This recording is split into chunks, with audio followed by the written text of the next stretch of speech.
Well, I'm going to do something that's very unusual on these occasions. I'm going to admit that I was wrong.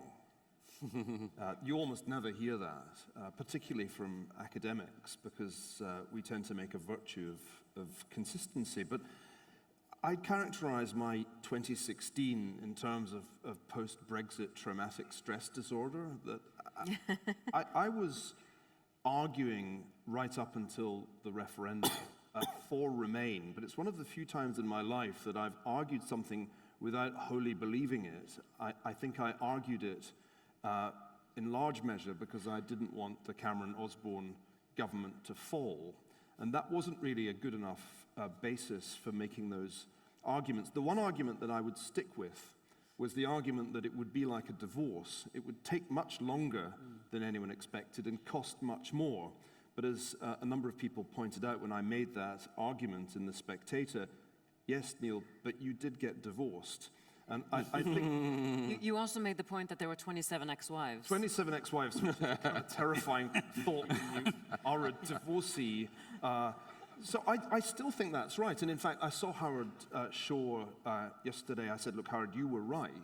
And he said, no, in a way you were, because I now recognize that it is a divorce and we're now negotiating about what alimony the UK will have to pay to stay in the single market. So I think that was right. And I think I was right to say that this is more of a problem for the EU if Britain leaves than it is for the UK. I still think that's true.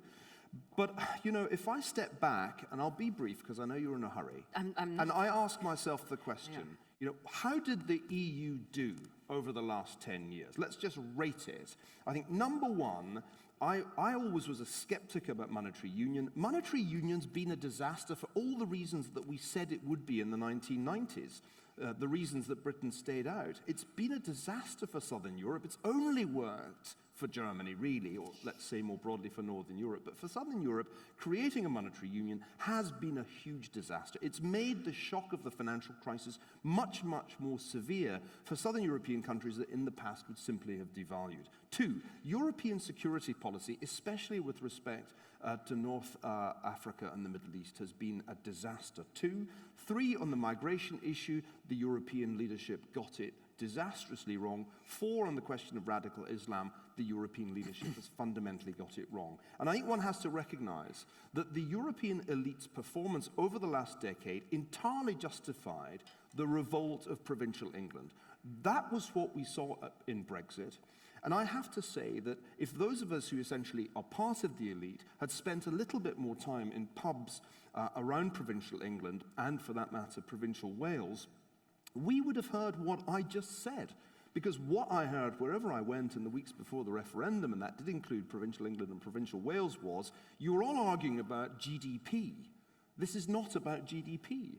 It is principally about the complete loss of control of the EU's external border and what that implies for our country's future. And I really didn't have good arguments against that point. So I've had a kind of awakening.